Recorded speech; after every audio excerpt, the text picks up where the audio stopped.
Hello, Welsh Forest Focus. Anyone who's at the City Ground for the wins over Man United and Fulham will have heard rocking all over the world on the final whistle as we celebrate a precious 3 points. You'll be able to hear that song and a good few more, I'm sure, at the Trent Navigation from Rick Parfitt Jr. and his band straight after the final home game of the season against Chelsea. Joining me to discuss that gig, but more so about Forest and his love of the club, is Rick Parfitt Jr. Rick, good to have you with us. How are you doing? Hi, man. I'm great. It's so nice to be. Thank you for having me. Basically, so nice to be here. Well, good to have you with us. And as I said, your love of the Reds. I mean, give us a bit of your story of how you've become to be a Forest fan in the last few years, especially. Is it something to do with your wife or something? Am I right about that? Is she from the area? So, I lived in London and Surrey most of my life, and then I met my awesome wife, who is from Nottingham, and eventually, Selston to be more precise. And we moved up here about 6 years ago now, almost 7 years this year. And it's the best thing. Firstly, that's the best thing I think I've ever done. Moving away from London and moving to Nottingham was the best thing. I just love the city. It's kind of got everything London's got, but condensed. And everyone was a lot friendlier. And, and the first thing that was kind of immediately obvious was like the passion for everything.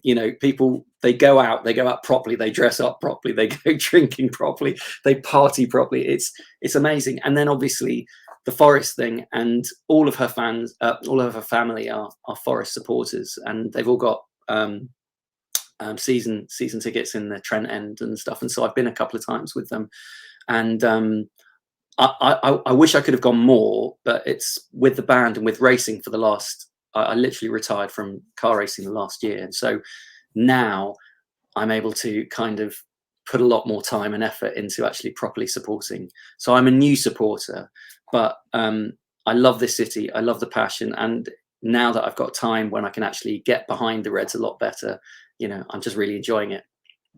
What do you make of the match day experience then, especially as a musician, actually? Because, it's all about the crowd atmosphere in a sense. And I know you've dabbled with football a bit through your work, you were telling me before we started recording. But what do you make of it from a fan point of view, rather than being the front man, has been in the crowd specifically at Forest? It's amazing, genuinely. And the one thing I've noticed about Forest is, and bear in mind, I mean, people know my band over the years, we've played for other clubs, because we're a working band. So we've been asked to play Player of the Year awards and stuff like that. And so, I've been able to see other clubs play, but I've never been truly passionate about any club apart from this one, which is great. And, but the Forest fans are so loud. I mean, it's incredible. And that was highlighted. We went to the Spurs game. We drove down to London to watch the Spurs game. And obviously there's one corner of this massive stadium, and the Forest fans were so loud. It was incredible. And, you just I felt so proud as going, come on, you're out shouting about, you're out chanting about 70,000 Spurs fans. It was an amazing moment.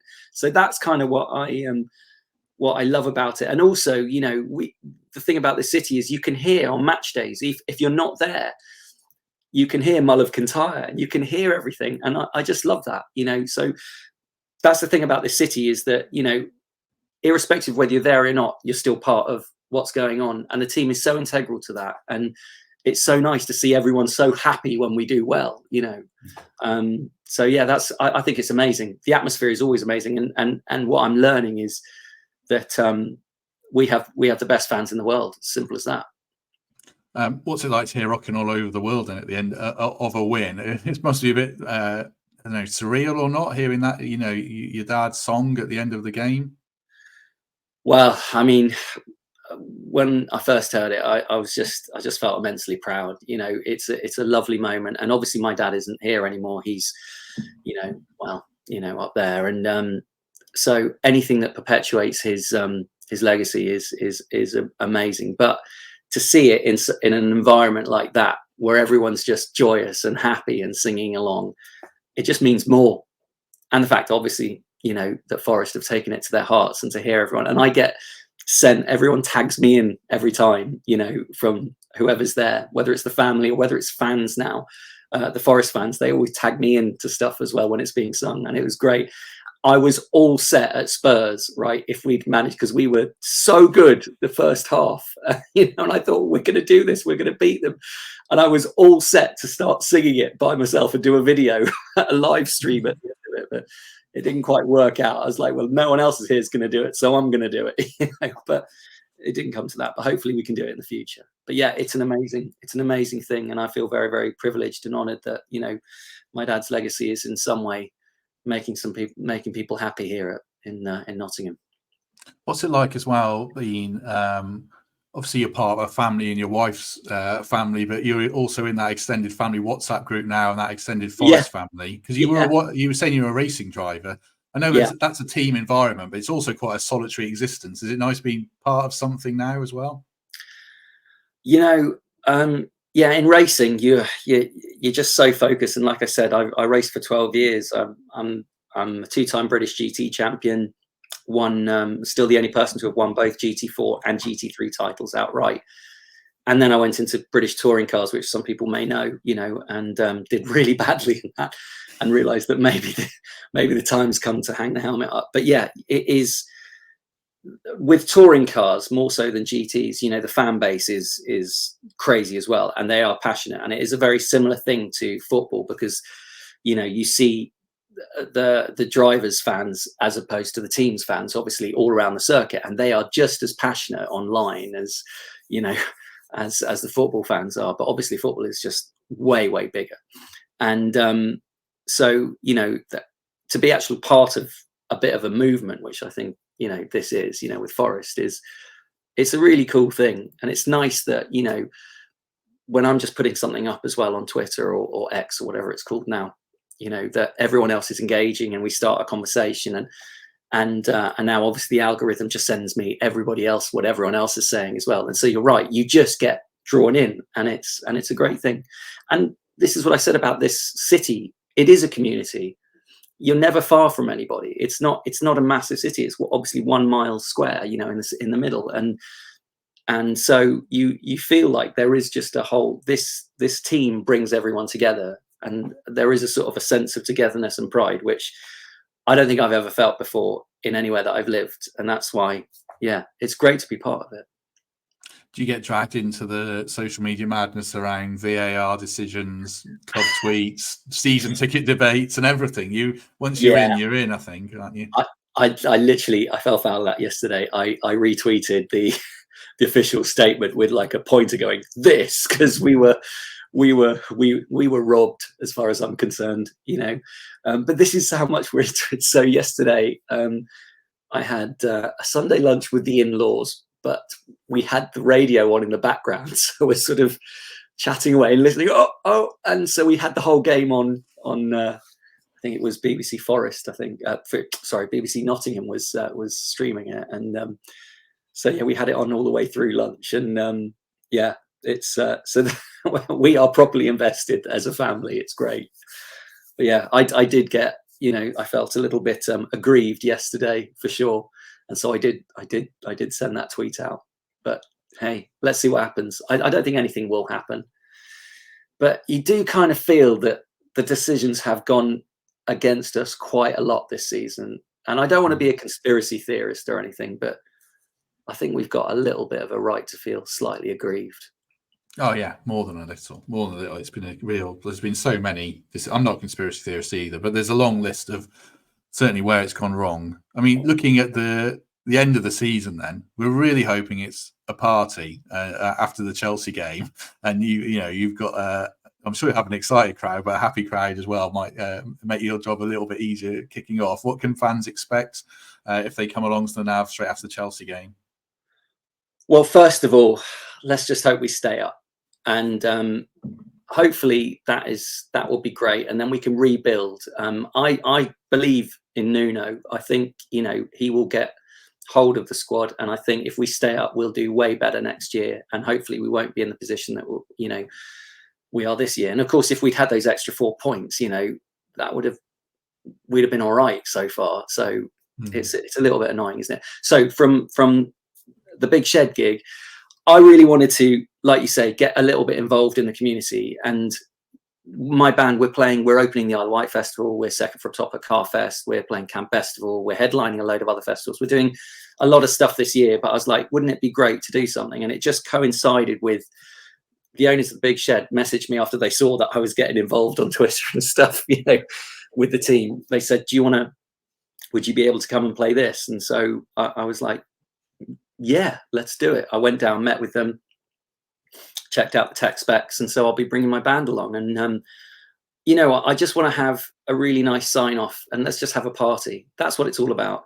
You know, my band, the players are all massive session players. They all play with big name artists, and it's a big rock and roll show. There'll be lots of sing-alongs. I just want everyone to come down in a good mood. And you know what, whatever happens, you know, if the worst thing happens and we do end up going down, which we won't, but if we do, you know what, gives us time to rebuild. We'll bounce back. Look at what Leicester are doing this year as well. You know, sorry, I shouldn't even mention that. But we'll bounce back and we'll come back stronger, whatever way. But what we should do is, as a city and as a fan base, let's just have fun. Let's get together. Let's sign off this season, you know, and all have a big sing along and have fun. So that's the aim. And I'm really excited to play in my hometown. You know, this is, you don't get to do that. All we do is we're all over the place, all over Europe, all over the UK, but you never get to play at home. And so I feel like this will be the home gig. And I know everyone can sing because I've heard you all, right? So I want the whole of Nottingham to be able to hear us singing at the Big Shed.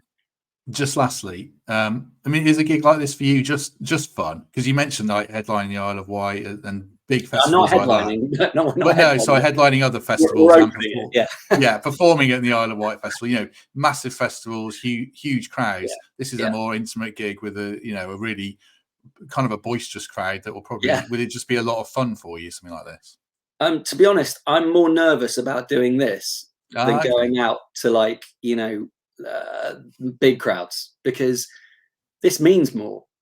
I know that sounds really silly, but the fact is, you know, even if I haven't met everyone, I still we have a connection. We have a vested love of a football team, you know, and it's been a roller coaster. And so what I wanted to do was just hopefully bring a fun element and just, you know, get everyone together, and we'll all just have a really fun evening. Yeah, it means more. My friends and family are coming from up here as well, so you know, we'll have everybody there, and yeah, it's a unique opportunity to be doing something like this, because normally we wouldn't be doing something like this. It all gets all management and blah blah blah and all this, and I just said, no, flat, we're doing this. We're going to go, we're going to play at the Big Shed, and it's going to be ace, and that's it. So yeah, it means a lot more. I am more nervous, so everyone be kind, okay, because I'm going to be absolutely bricking it. So yeah, I'm sure they will be. I'm sure they will be. Now you're one of us. You're in for life now, Rick. There's no escape, I'm afraid. No, and you know what? I know that everyone says, you know, you see all the people's handles, you know, Red for Life and all this sort of stuff, and I feel almost sad that I haven't been part of it since I was a kid, you know. But that was circumstance. I was a Southerner. Trust me, I am definitely a Midlander now. I call red rolls a cob. You know, I'm saying McDuck a lot more often. You know, I've totally embraced the Midland lifestyle, and I love it up here. I feel really privileged that I can live in such a great city. I feel really privileged that, you know, I can, you know, do something a little bit for the fans of an amazing football team, and hopefully we can grow this. I mean, I'd love one day to be able to do Rocking All Over the World in the stadium, or pre-gig, or pre-gig. I'm such a musician. Pre-game, you know, something like that. That would be amazing. But this is, from my perspective, this is only the start. I'd love to do a bit more, get more involved, get more maybe involved in some of the charities that they're involved with as well, and just do whatever I can to help out. Brilliant. Right, so just finally, a reminder of the details of the gig. Saturday the 11th of May, pretty much straight after full time, Forest versus Chelsea at the City Ground. Head over to Trent Navigation. Entry's free, and if you're still hungry, there's food in the barbecue court and drinks available inside and outside at Nottingham's best football pub. Right. Rick, thank you very much for your time. I'm really looking forward to it. I'm sure it'll be a great event, but good to have you with us. Yeah, sorry for rambling, but this has been so nerve-wracking because you can imagine talking to die-hard Forest fans and from a new fan. But thank you to everyone. Thank you for embracing me. Thank you for being nice to me on socials and stuff like that. And honestly, I can't wait to bring a massive gig for you guys. Excellent. Hopefully everyone enjoyed that. We shall be back tomorrow as normal. Have a good day, everyone, and we shall see you soon.